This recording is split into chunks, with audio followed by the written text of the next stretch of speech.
আর এখন এই এই এই মানে পচা সংস্কৃতি যে কত বিরক্ত করছে দিন দিন, যেখানে যাবেন সেখানেই ধুমধারাক্কা গান। আর গান শোনার মানুষের কিছু রুচি থাকে, কিছু গান ছিল না শুনলে তাও কিছুটা ভালো লাগে, তাই না? এমন কেউ নাই যে গান কানে যায় নাই, আছে না? এমন কোনো মানুষ নাই যে গান আসলে কখনো কানে যায় নাই। কানে যাবে সবাই, কারণ সবাই তো ওপেনলি শোনে। কিছু কিছু গানের অ্যাটলিস্ট কিছু মান আছে, মানে শুনলে মনে হয় ঠিক আছে গান হচ্ছে, যদিও ওটা হারাম। এখন যেগুলো প্লে হয় দেখবেন এমন কিছু মিউজিক, এমন কিছু ধুমধারাক্কা, গানের কোনো জাতি না, মানে শয়তান যে নাচছে ওর পাশে কোনো কোনো কোনো কি বলবো আসলে কোনো সন্দেহ নাই ওর পাশে শয়তান নাচছে। এমন এমন সাউন্ড, আর যদি যা বলেন ভাই সাউন্ডটা একটু কমায় দেন, পাশে আলেম আছে বা মসজিদ আছে বা নামাজ হচ্ছে, আরো জোরে দিবে সাউন্ড। এটাকে সামাজিকভাবে প্রতিহত করা দরকার। এদের বিরক্তি এত বেড়ে গেছে, মাঝে মাঝে এমন কিছু দিবস আছে, দিবসগুলো গানের জ্বালা রাত্রে ঘুম হয় না। মুমিন বান্দা এশার নামাজ পড়ে ঘুমিয়ে যাবে, শেষ রাত্রে উঠবে, ও সারা রাত ঘুমই হবে না গানের জ্বালায়। বিয়ে হবে দেখবেন ধুম ধারাক্কা গান লাগিয়ে দিয়েছে। একদম একটা ফ্ল্যাটের মধ্যে 10টা পরিবার আছে, ওর কোনো খেয়ালই নাই, ও একাই পরিবার, ছাদের উপর যাবে ধুম ধারাক্কা গান বাজাবে। মাশাআল্লাহ, এই বরকত নিয়ে জীবন শুরু করছে। এই অভিশাপ নিয়ে জীবন শুরু করলে বৈবাহিক জীবন সুখী হবে? তো শয়তানের আনুগত্য দিয়ে জীবন শুরু করেছে দেখবেন। আবার এমন সময় অনেক কিছু কনসার্ট হয় দেখবেন, স্টেজে এমন ভাবে নাচানাচি করে মনে শুয়োর আর বানর নাচছে। হ্যাঁ, হাদিসে এই শব্দ এসেছে, আমার উপর রাগ করবেন না।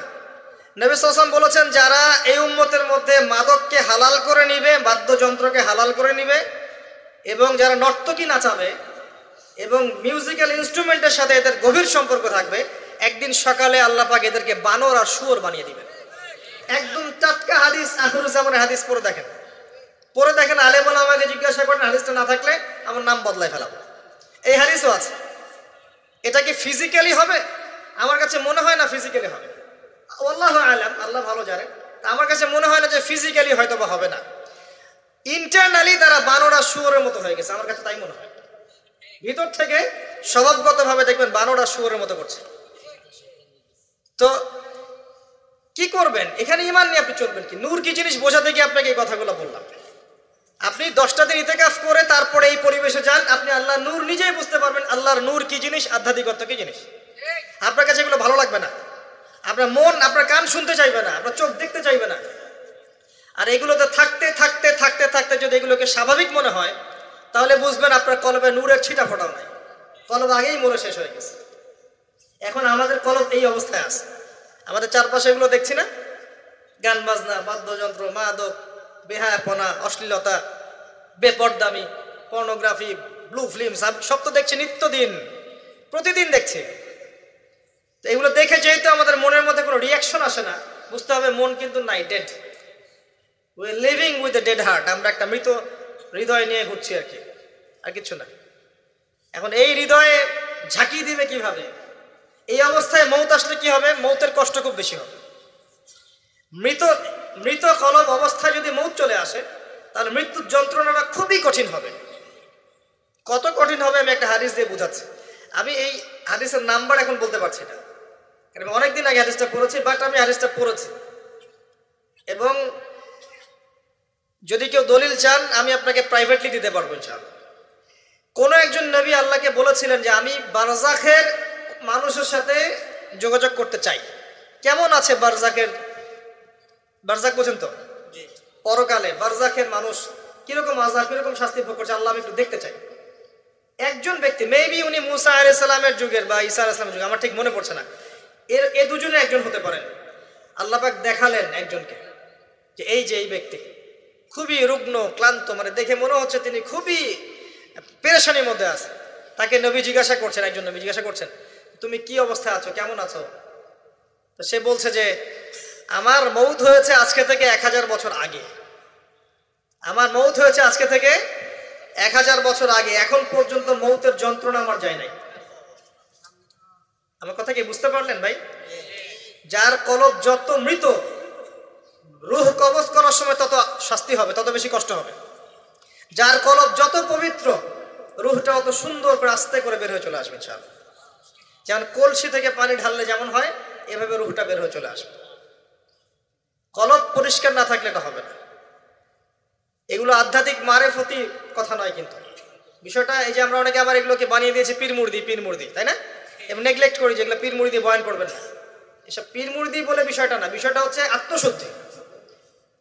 আর একজন পীর যদি একজন মানুষকে আত্মশুদ্ধির পথে নিয়ে যেতে পারেন, বিষয়টা কখনো খারাপ করে দেখার কিছু নাই।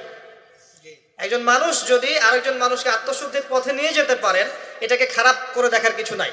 হ্যাঁ, এগুলোর নামে আমরা অনেক কিছু তৈরি করেছি যেগুলোর হয়তো অস্তিত্ব নাই। এটার নামে আমরা অনেক কিছু তৈরি করেছি, নিজেরা বানিয়ে নিয়েছি, এগুলো হয়তো আপনি বলতে পারেন যে হ্যাঁ এগুলো সুন্নাহ সম্মত হচ্ছে না ইত্যাদি, কিন্তু আত্মশুদ্ধির এই প্রক্রিয়াটাকে আপনি ডিসকারেজ করতে পারেন না। আর আত্মশুদ্ধি আল্লাহওয়ালা মানুষের কাছে না আসলে হবে না। আত্মশুদ্ধির এই বিষয়গুলো এই কিছু কাজ করা এবং কিছু কাজ বর্জনের সাথে জড়িত আছে। আবারও বলছি, এই বিষয়গুলোতে জড়িত থাকলে আপনি আত্মশুদ্ধি পাবেন না। যেমন মাদক, পর্নোগ্রাফি, হারাম মেয়ের সাথে জেনার সম্পর্ক, হারাম বান্ধবী, হারাম অ্যাফেয়ার্স, সুদের সাথে সম্পৃক্ত থাকলে, মনে রিয়া থাকলে, অহংকার থাকলে, গীবত তহমত করলে, এই ধরনের কাজ, বেপরদামি বেহায়াপনার মতো থাকলে, মিউজিকের সাথে থাকলে, জুয়ার সাথে থাকলে, বা এই দুনিয়ার জীবনটাকে খেলতামাশার মতো গ্রহণ করেছেন, আল্লাহর হুকুম আহকামে পরোয়া করছেন না, আজকের দিনটা এনজয় করে নিন, কালকের কি পাতা, এমন আকীদা আদর্শে যারা বিশ্বাসী, এদের মনের মধ্যে আত্মশুদ্ধি আসবে না। আল্লাহ পাক আমাদের সবার কলবগুলোকে পরিষ্কার করুন, পরিপূর্ণরূপে আত্মশুদ্ধি অর্জন করার তৌফিক দান করুন, এবং যে কাজগুলো করলে আল্লাহ পাক আমাদের কলবে আল্লাহ নূর দান করবেন, সেগুলো বেশি বেশি করার তৌফিক আল্লাহ পাক দান করুন। আমিন। একটা এক্সাম্পল দেই, অন্য জায়গায় যাচ্ছি। দেখেন, ইবলিস কি কম জ্ঞানী ছিল? সে কি কম ইবাদত করেছে আল্লাহর? ইবাদতের ক্ষেত্রে, জ্ঞানের ক্ষেত্রে সে তো অতুলনীয় হয়ে আছে। প্রচুর ইবাদত করেছে, প্রচুর জ্ঞানী। এই মহাবিশ্ব সম্পর্কেও জ্ঞান আছে না? তার প্রচুর জ্ঞান আছে। কি কারণে সে চিরস্থায়ী জাহান্নামী হলো? একটা আদেশ লঙ্ঘন করেছে। এই তো একটা আদেশ তো আদম আলাইহিস সালামও লঙ্ঘন করেছে। তাকে বলা হয়েছে গাছের কাছে যেও না, আমাদের পিতা ভুল করে গাছের কাছে চলে গেছে। এটাও তো একটা অন্যায়, তাই নয় কি? এটা তো আল্লাহর আদেশকে লঙ্ঘন করা হলো। আদম আলাইহিস সালাম তওবা করে ফিরে এসেছেন, বলেছেন রব্বানা যালামনা আনফুসানা ওয়া ইল্লাম তাগফির লানা ওয়া তারহামনা লানাকুনান্না মিনাল খাসিরিন। এটা আদম সন্তানের স্বভাব, ভুল করবে, তওবা করে ফিরে আসবে। কিন্তু ইবলিস সে তওবা করে ফিরে আসেনি, বরং আবা ওয়াস্তাকবারা, সে অবাধ্য হয়েছে, অহংকার করেছে। খালাকতানি মিন নার ওয়া খালাকতাহু মিন তিন। এই যে অন্যকে ছোট করা, তুচ্ছ করা, আল্লাহর আদেশকে অস্বীকার করা, অহংকার করা, এই অহংকারের কারণে তার সমস্ত এলেম এবং আমল সব ধ্বংস হয়ে গেছে। তো এখন যদি আমরা অনেক এলেম আমল করি, মনে অহংকার থাকে, আত্মশুদ্ধি অর্জন হবে? আত্মশুদ্ধি সবচেয়ে ইম্পর্টেন্ট জিনিস। আমি একটা বই সাজেস্ট করছি, বইটা আমি পড়ছি, কিন্তু আমার পড়ার পরে আমার আসলে পিপাসা মেটেনি এখনো। এই টপিকের আরো বেশ কিছু বই আমি সংগ্রহ করার চেষ্টা করছি ইনশাআল্লাহ তাআলা। আগামীতে আমি এই টপিকে, শুধু এই টপিকেই আলাদা স্বতন্ত্র একটা লেকচার দিব ইনশাআল্লাহ তাআলা। আল্লামা তাকি উসমানী হাফিজাহুল্লাহ, তার একটা বই আছে আত্মশুদ্ধি ও তাসাউফ। বইটা পড়েন। বইটা পড়লে আপনার কাছে মনে হবে যে বইটা আপনার জন্য লেখা হয়েছে। বইটা পড়ছিলাম আর মনে হচ্ছিল যে বইটা আমার জন্যই লেখা হয়েছে। মনে হয় বইটার প্রতিটা ওয়ার্ড আমাকেই বলা হচ্ছে। মন দিয়ে পড়েন আর পড়াশোনার অভ্যাস করেন। একদিন লেকচার শুনলেন 1 ঘন্টা 1.5 ঘন্টা, এটা আপনার জীবন পরিবর্তনের জন্য যথেষ্ট নাও হতে পারে। হ্যাঁ, যদি আল্লাহওয়ালা তেমন মানুষ হন হয়তো বা হবে। আমাদের মতো মানুষের লেকচারে 1 ঘন্টা 1.5 ঘন্টা লেকচার শুনেও আপনার জীবন পরিবর্তন না হওয়ার সম্ভাবনাই বেশি। কথা তাসির হয় তখনই যখন বক্তার মধ্যে ইখলাস থাকে, দিনের প্রতি মহব্বত থাকে, আল্লাহর দিন আল্লাহর জমিনে প্রতিষ্ঠার মানসিক চেষ্টা থাকে, মনের দরদ থাকে। जो बात दिल से निकलती है दिल पे असर करती है, একটা কথা আছে না? যে কথাগুলো দিল থেকে বের হয় সেগুলো মানুষের দিলের মধ্যে কি হয়?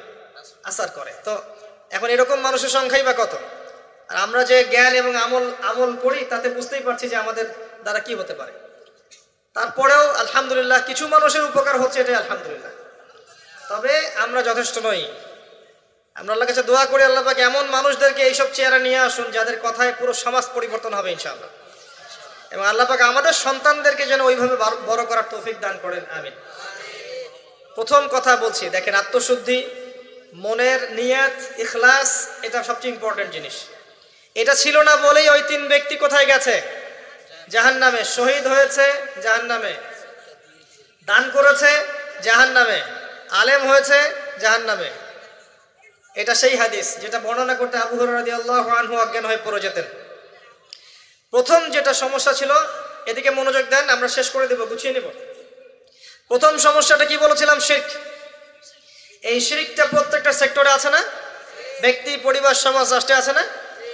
একই সুন্নাহ। ওই যে আইয়ামে জাহিলিয়াতের শিরক এখনকার বিশ্বে আছে না? আছে। তাহলে এখনকার বিশ্বেও কি কিছু তাওহীদপন্থী মানুষের প্রয়োজন আছে না? আছে। দ্বিতীয় সমস্যা সুদ। ওই সমস্যাটা এখনকার বিশ্বে নাই? এখনকার ব্যক্তি জীবনে দেখেন সুদ খায় না, পরিবার সুদখোর না, সমাজে সুদের কারবার নাই, সুদী এনজিওর সয়লাভ আছে না? আছে না?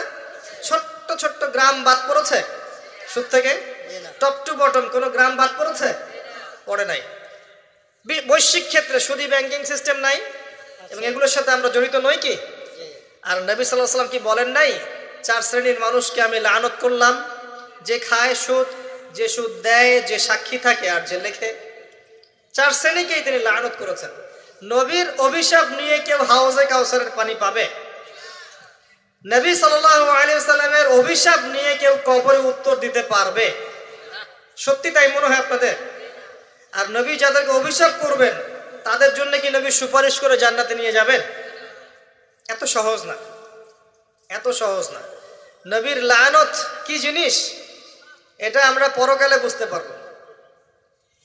আমল করেছে, আমল শোনেন, আমল করেছে, অনেক নেক আমল করেছে, কিন্তু আমলগুলোর মধ্যে বেদাত ছিল। কি ছিল? মানে সুন্নতকে পরিবর্তন করে নতুন আমল দিয়ে প্রতিস্থাপন করেছে, কিন্তু আমল করেছে।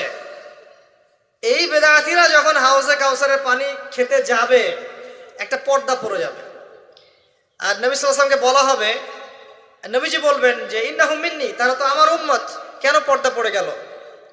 তাকে বলা হবে ইন্নাকা লা তাদরি মা আহদাসা বা'দাক, হে নবী আপনি জানেন না আপনার মৃত্যুর পরে আপনার দিনকে কেমন করে বিকৃত করেছিল।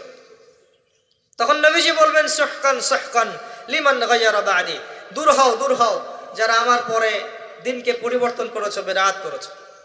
এটা বেদাতির শাস্তি, তাকে দূর করে দেয়া হলো। যে আমল করেছে, সারা জীবন আমল করেছে, হালাল খেয়ে আমল করেছে, কিন্তু বেদাত করেছে, তাকে তাড়িয়ে দেয়া হলো। আর যে সুদ খাচ্ছে তাকে কি করা হবে? ভাবেন, একজন মানুষ যদি, আমার কথা শোনেন, একজন মানুষ যদি তার মায়ের সাথে জেনা করে, আপনি কি করবেন তাকে? মনে করেন কালকে উঠে দেখলেন আপনার এই গ্রামের 10 জন মানুষ পাওয়া গেছে, আজকে রাত্রে নাউজুবিল্লাহ তারা মায়ের সাথে, কথাটা বলতে আমার খারাপ লাগছে, তারা মায়ের সাথে খারাপ কাজ করেছে আজকে রাতে, কালকে সকালে এই 10 জনের যদি দোষ প্রকাশ হয়, আপনি কি করবেন? কি করবেন? ফুলের মালা দিবেন? বড় বড় সুন্দর সুন্দর চেয়ার দিবেন, না বড় বড় অফিস করে দিবেন? কোটটাই পরিয়ে বসিয়ে দিবেন? সুদের মধ্য দিয়ে আমরা তাই করছি। নবী সাল্লাল্লাহু আলাইহি ওয়াসাল্লাম বলেছেন 73টা পাপের শাখা আছে, তার সবচেয়ে নিম্ন শাখা কি? আপনারা বলেন না, হাদিসটা তো আপনারা জানেন, বলেন সবচেয়ে নিম্ন শাখা কি? নিজের মায়ের সাথে। কোন ব্যক্তি যদি এই কাজটা করে, আপনি তাকে কিভাবে দেখবেন? একজন ব্যক্তি যদি একাধিক বিয়ে করে, তাকেই তো দেখতে পারেন না। একজন ব্যক্তি যদি ধর্ষণ করে, তো ধর্ষকের শাস্তি আছে না? ধর্ষককে কি সমাজে মানুষ ভালো চোখে দেখে না ঘৃণা করে? এমনকি দেখা যায় যে মজলুম মেয়েটার উপর অত্যাচার করা হয়েছে, ওরই তো সারা জীবন বিয়ে হয় না, এমন হয় না? কত বড় ফলাফল সমাজে বয়ে নিয়ে আসে, তাই না? এখন একজন ব্যক্তি যদি মায়ের সাথে জেনা করে, আপনি তাকে কি করতে চাইবেন? নবীজি বলেছেন সাল্লাল্লাহু আলাইহি ওয়াসাল্লাম, আপনার নবী, আপনারই নবী, যাকে কবরে দেখানো হবে আপনাকে, তিনি বলেছেন যে এর 73টা পাপ আছে। রিবার, তার সবচেয়ে নিচের পাপ হচ্ছে নিজের মাকে বিয়ে করা। নবীর সাথে ডিল করেন, এখন আমার সাথে প্লিজ রাগ হবেন না। কিয়ামতের মাঠের জন্য অপেক্ষা করেন, আল্লাহ নবীর সাথে আপনার সাক্ষাৎ হবে, সেদিন তাকে জিজ্ঞাসা করবেন কেন আপনি হাদিস বলে গিয়েছিলেন। আপনি সমাজকে পিছিয়ে দিয়েছেন, অর্থনীতিকে পিছিয়ে দিয়েছেন। এই হাদিস কেন বলতে গেলেন? এটাই তো অর্থনীতির সমৃদ্ধির একমাত্র পথ পদ্ধতি, তাই না? রিবা, এই হচ্ছে রিবা। আর সবচেয়ে উঁচু শাখাটা কি তাহলে? এটা আপনি পাবেন সূরা বাকারায়। কোন সূরায়?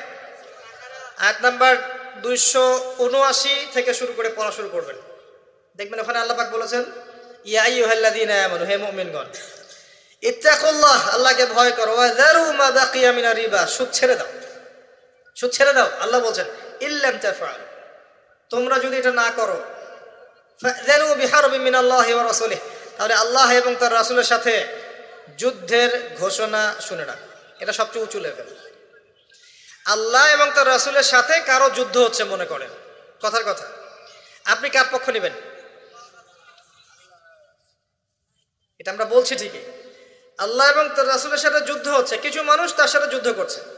মনে করেন রাসূল সাল্লাল্লাহু আলাইহি ওয়াসাল্লাম জীবিত আছেন, একদিকে দাঁড়িয়ে আছেন, কথার কথা, এবং তার অপোজিশনে ধরেন 1 লক্ষ মানুষ দাঁড়িয়ে আছে, যাদের হাতে অত্যাধুনিক মারণাস্ত্র আছে, নবী সাল্লাল্লাহু আলাইহি ওয়াসাল্লামের হাতে কিচ্ছু নাই, তিনি একা মনে করেন, আপনি তার উম্মত। এখন আপনি এই যুদ্ধে কার পক্ষে দাঁড়াবেন? কথা বুঝতে পারছেন?